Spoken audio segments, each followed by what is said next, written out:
जुर्म हुआ है, किसने किया है? जुर्म हुआ है, किसने किया है? इसका कोई ज्ञान नहीं, गुमनाम किसी के नाम की है ये FIR।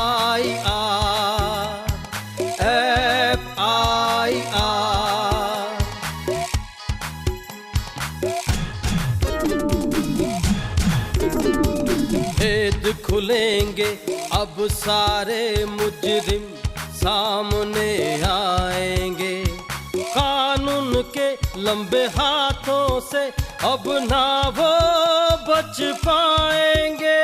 मुजरिम कितना ही शातिर हो लेकिन चूक ही जाएगा, कोई खाकी वर्दी वाला उसको ढूंढ ही लाए। हो गई है अब यहाँ FIR।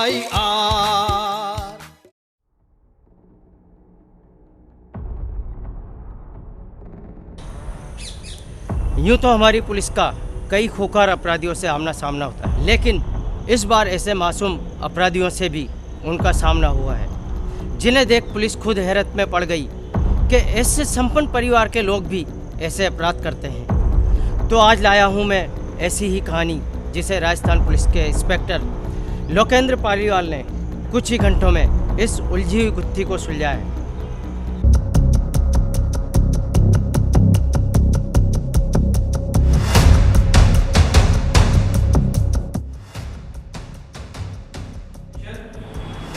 करण सिंह। जी सर। कल जिस मुजरिम को न्यायालय में पेश करना है उनकी फाइल आई है। जी सर। Thank you.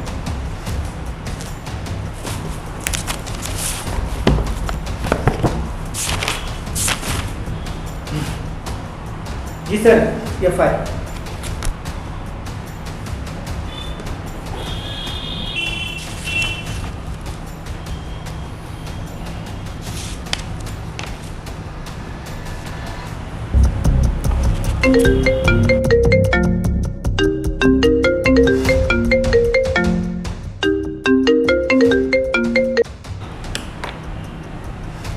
हेलो। जय हिंद सर। अभी मुझे सूचना प्राप्त हुई है कि किसी मुस्लिम महिला का गला इसके नीचे ने दायर कर दिया। कहाँ? सर ये कोई अल्ट्रेटा का मामला बता रहे हैं। Okay. Karan Singh. Yes sir. जाब्ता तैयार करो, हमें अभी निकलना होगा। जी सर।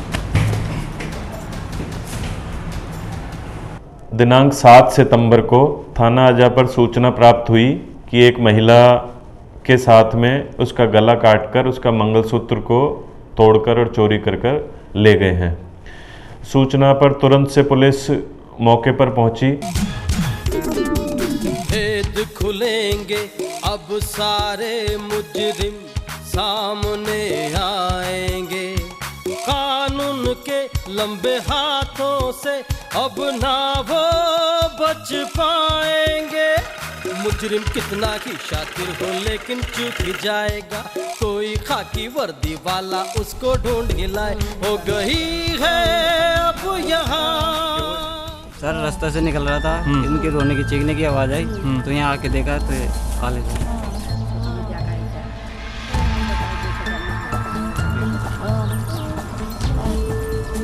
सर इनकी हालत थोड़ी गंभीर है।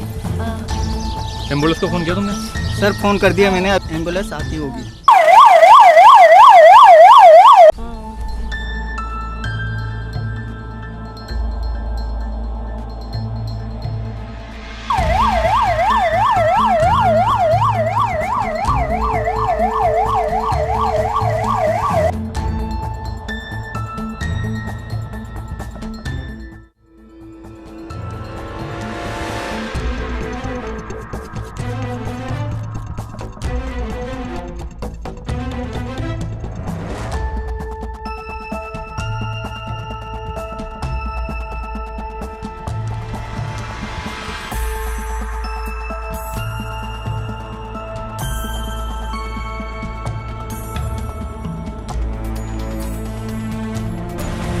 लता जी सर। और करण, मेरी बात ध्यान से थाने में फ़ोन करो और नाकाबंदी करो और गाँव वालों से पूछताछ करवाओ।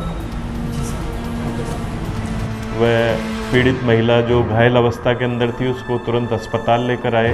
अस्पताल के अंदर उसकी हालत गंभीर थी, जिसका तुरंत इलाज कराया गया।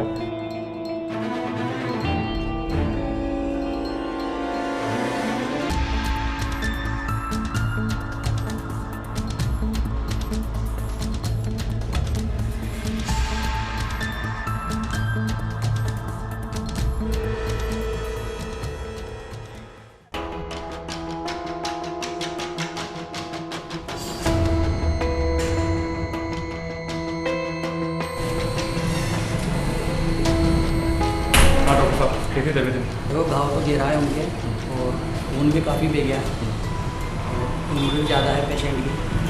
टाँके लगा दिए हमने, अब देखते हैं कैसा रिकवरी में टाइम लगेगा, भी थोड़ा वेट करना पड़ेगा। आप वेट कीजिए। डॉक्टर साहब, आप अपना ट्रीटमेंट जारी रखिए। आप मरीज के साथ रुकिए, जो भी एक्टिविटी होती है आप मुझे कॉल करो।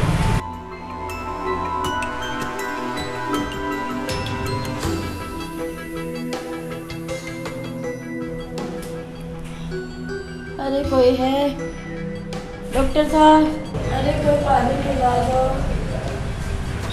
हाँ माता जी, अब कैसी तबीयत है आपकी? आप ठीक हो गए, घबराने की कोई जरूरत नहीं है अब आपको, ठीक है? अच्छी हो जाओगे आप।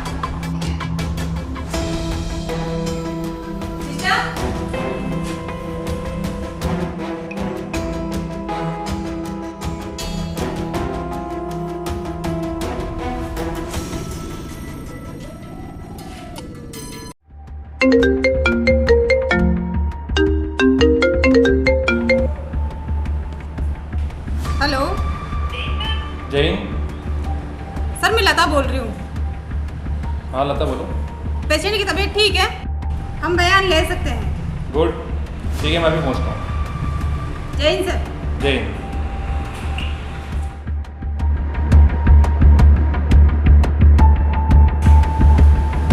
सिस्टर, क्या मुझसे बात कर सकते हैं?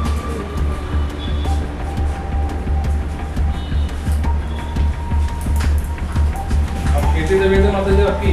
मेरे पानी से कैसे हुआ ये सब? अरे साहब, वो 2 लड़कियाँ आई थी, कुछ मांग रही थी खाने को। मैंने पहले मना कर दिया, वो दोबारा आगे साफ कर दिया। अम्मा, कुछ खाने को दे दे। अम्मा, कौन है? कुछ खाने को दे दे अम्मा। नहीं है, जाओ यहाँ से, अरे कुछ खाने को दे दे अम्मा। ए अम्मा, जाओ यहाँ से, कोई नहीं है यहाँ। कोई नहीं है, जब भी तो लेने आए। क्या लेने आयो? आपका जाओ यहाँ से, कोई मंगलसूत्र नहीं है। बस, और कुछ भी नहीं चाहिए अम्मा, और कुछ नहीं करेंगे, बस आपका मंगलसूत्र दे दो अम्मा, बस आप...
फिर जबकि करी मेरा मंगलसूत्र भी और मेरे गले में चोट। कौन है वो?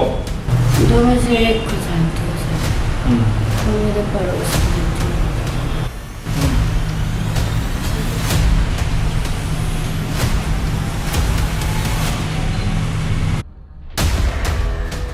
महिला से पूछताछ की तो उसने बताया कि 2 महिलाएं जो अपने आप को काम वाली बाई बता रही थी, उन्होंने अचानक उसके घर के अंदर आकर, वह घर में अकेली लेटी हुई थी उसके गले को ब्लेड से काटकर और उसका मंगलसूत्र छीन लिया। उसने विरोध किया तो उसके ऊपर जान से मारने की नीयत से उसके गले पर भी कई वार किए। इस तलाश करते करते ही चूंकि महिला का ट्रीटमेंट हुआ तो उसे भी थोड़ा बहुत होश आया। एक ऑफिसर हमने हमारा उस महिला के पास छोड़ रखा था, एक महिला ऑफिसर और एक जेंट्स ऑफिसर, जिनसे हम लगातार कि भाई और कोई बात बता पाए, उनका कोई हुलिया बता पाए। तो उस थोड़ी दौरान उस महिला ने बताया होश आने पर कि एक महिला, उसे लगा कि उसके घर के पास रहने वाली ही एक लड़की है, वो हो सकती है। जिस पर हम गांव वालों से भी आसपास पूछा तो गांव वालों ने भी 2 महिला को वेशभूषा, जैसा महिला ने बताया वैसी वेशभूषा की महिलाओं को घूमते हुए देखना बताया। वह एक उसके घर के पास में ही प्रवेश करता हुआ देखना बताया।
Audio.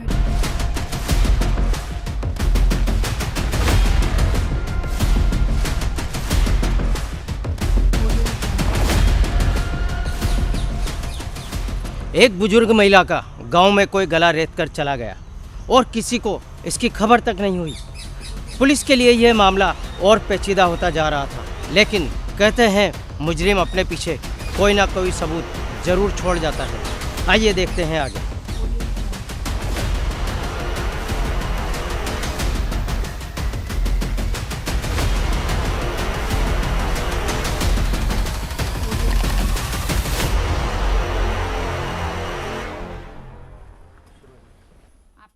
आप लोग कैसे आए सर? घर में आपके अलावा और कौन कौन है?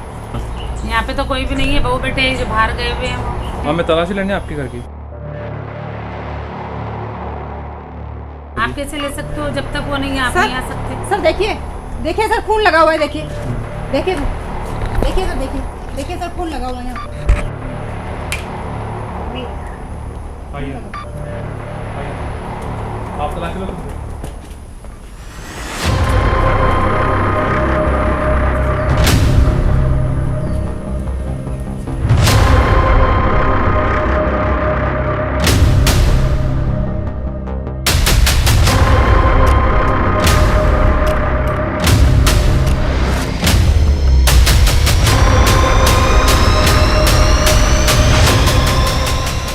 पहुँचे, आसपास तलाश किया तो महिला के घर से ब्लड्स के कुछ डॉट्स उसके पास ही स्थित एक घर के अंदर जा रहे थे।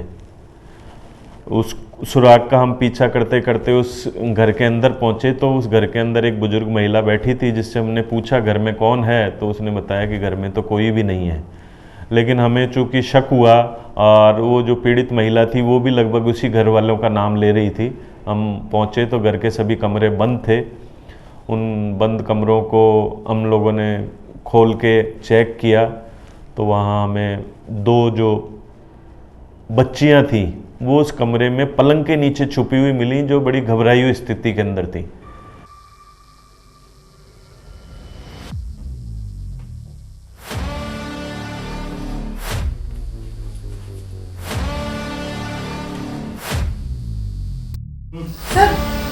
सर देखिए।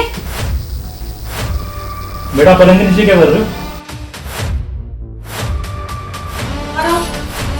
12 बजे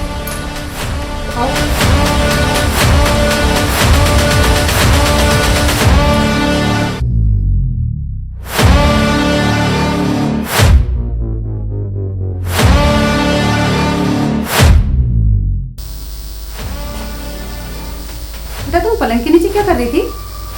मैम हम छुपन छुपाई खेल रहे थे तो मेरी छोटी बहन है ना वो गुंडी लगा के चली गई। अच्छा, ये निशान का है? वो मैं सीढ़ियों से गिर गई थी, इस वजह से लग गई। देखो बेटा, जो भी बात हो सब सच बता दो, पुलिस तुम्हारे साथ है। ऐसी कोई बात नहीं। बोलो बेटा, जो भी बात है बताओ। 1 मिनट आप मेरे साथ चलो।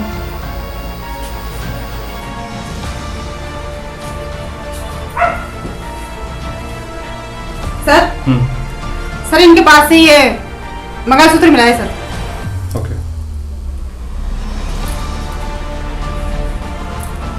बेटा, अभी भी वक्त है, बता दो, पुलिस तुम्हारे साथ है।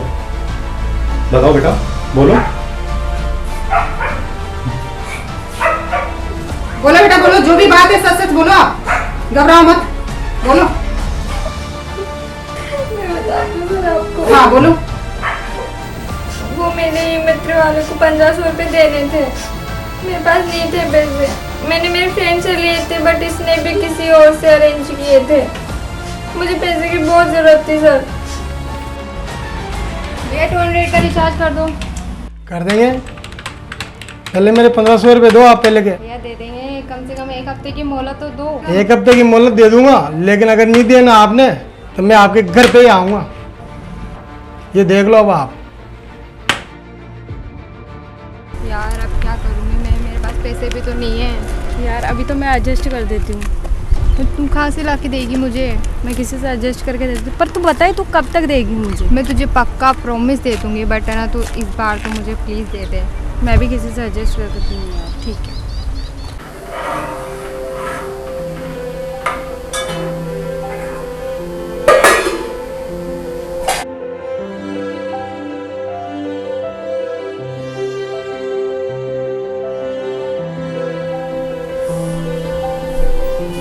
मम्मा क्या कर रहे हो? बेटा तुम्हें बना रही हूँ, पापा के लिए नाश्ता बनाना है। मम्मा जी बोलो। पैसे दे दो ना। बेटा भाई इतने पैसे मैं कहाँ से दूंगी तुम्हें? आपको पता है ना आपके पापा मुझे पैसे किस तरीके से देते हैं? वो सब्जी के पैसे में ही बहुत वो करते हैं। आप जाओ पढ़ाई करो, आपको पढ़ा रही लिखा रही जो ही बहुत है, जाओ।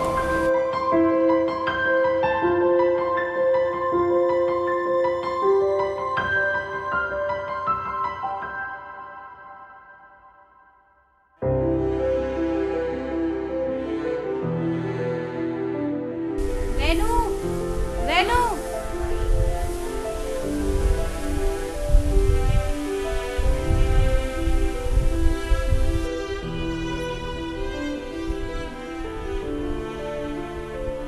यार आशा क्या करें, एक कर्जे से दूसरे कर्जे में फंस चुके हैं। हाँ यार, तू कुछ तो कर यार, कुछ तो सोच। मेरे पास एक प्लान है। क्या प्लान है? हमारे पास में एक बुढ़िया रहती है। अच्छा, और वो अकेली ही रहती है, उसके घर में कोई नहीं रहता।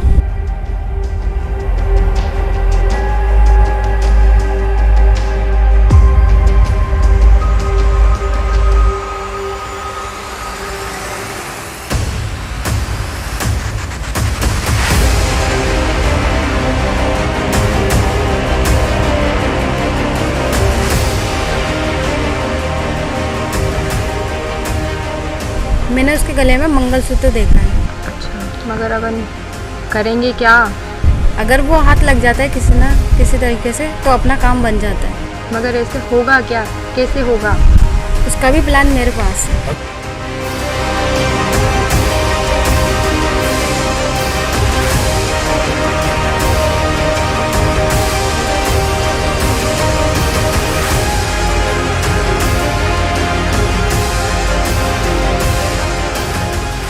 अगर आपको पैसों की ज़रूरत थी तो अपने घर वालों से कहते।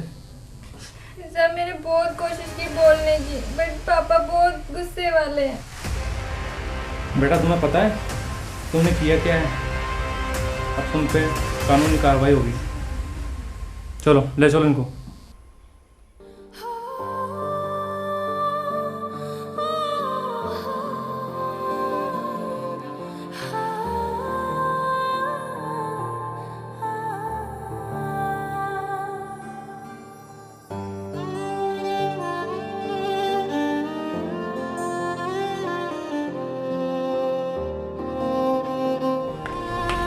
हमारे बच्चों को कहाँ लेके जा रहे हैं? अरे इंस्पेक्टर साहब कहाँ ले जा रहे हो मेरे बच्ची को? अब होश आया तुम्हें? तुम्हारी बच्ची अगर तुम पहले ध्यान दे लेते तो आज ये नौबत ही नहीं आती। नहीं नहीं, आप नहीं ले जा सकते। नहीं इंस्पेक्टर साहब, इन्होंने कुछ नहीं तुम्हारी किया। बच्ची ने अपनी सहेली के साथ अब एक बुजुर्ग महिला का गला काटा है। नहीं इंस्पेक्टर चलो साहब, ले चलो इनको। इंस्पेक्टर साहब रुकिए, इंस्पेक्टर साहब रुकिए, मैं आपका हाथ जोड़ रहा हूँ इंस्पेक्टर साहब। जाओ आप। बातचीत की, पता किया तो अपने कुछ शौक और कुछ 1500 रुपये का उनके ऊपर कोई ई मित्र का कर्जा था जो उन्हें चुकाना था, और कुछ अपने मोबाइल्स लाने के लिए उन्होंने इस घटना करने को स्वीकार किया। जिस पीड़ित महिला के साथ घटना हुई वो बहुत ही गरीब और परिवार की थी, ज़्यादा संपन्न परिवार की नहीं थी। जिन दोनों लड़कियों ने ये की, दोनों बहुत ही गांव के सम्मानित और अच्छे परिवार की थी। पूरे गांव में किसी को भी अंदाज़ा नहीं था कि ऐसा हो सकता है। जब सबको पता चला तो सभी उनके परिवार वाले, उनके परिजन सभी हतप्रभ रह गए। इस प्रकरण में दोनों बच्चियों को हमने गिरफ्तार किया, उनसे विधिक प्रक्रिया अनुसार जो बरामदगी वगैरह हैं, उनसे कपड़े हैं उसके बाद हमने माननीय न्यायालय में के समक्ष पेश किया, जहां से उन्हें विधिक प्रक्रिया अनुसार एक बाल संरक्षण गृह व जेल के अंदर भेज दिया गया है, जो वर्तमान में कस्टडी में है। प्रकरण में कुछ विधिक प्रक्रियाएं पूरी होनी बाकी हैं, जो शीघ्र ही इसमें चालान न्यायालय में पेश करेंगे। इस घटना में सबसे मुख्य और दुखद पहलू ये है कि बच्चियां और परिजनों के बीच में इतना गैप था कि वो मात्र 1500 रुपये के लिए अपने परिजनों को नहीं कह पाई। उनको डर था कि हम 1500 रुपये मांगेंगे तो हमारे परिजन या तो देंगे नहीं या डांटेंगे, या उनको विश्वास नहीं था। तो मेरा इसके माध्यम से लोगों को यही संदेश है कि अपने बच्चियों में इतना विश्वास बना के रखें कि कभी वो किसी बुरी विपत्ति में या उसमें फंस जाएँ तो अपने परिजनों से चर्चा कर सकें, उनको अपने मन की स्थिति बता सकें, उसके लिए कोई गलत कदम ना उठावें और अपने हालातों को बताएं। परिजन उन्हें इतना विश्वास दें कि उन्होंने गलती करी भी हो तो एक बार उनको सुने और उनकी उस समय वाजिब मदद करके उनको भविष्य के लिए तैयार करें कि वो दोबारा ऐसी गलती ना करें। क्योंकि अगर उनका विश्वास होगा तो एक छोटी सी चीज़ के लिए इतनी बड़ी घटना, ये तो इन्होंने इस तरह की घटना करी है, कोई दूसरा कदम भी वो बच्चियाँ उठा सकती थी। वो इस तरह के अगर परिजनों में और बच्चों में आपस में विश्वास रहेगा तो इस प्रकार की घटनाओं को रोकथाम की जा सकती है। आखिर हम अपने बच्चों के प्रति इतना लापरवाह कैसे हो सकते हैं कि वो किसी परेशानी से गुजर रहे हों। अगर बच्चियों के माता पिता उनकी बात सुन लेते तो वो इतने बड़े गुनाह में नहीं फंसती। मैं आपका दोस्त जाहिद खान मिलता हूँ अगले शनिवार एक नई कहानी के साथ। तब तक के लिए जय हिंद।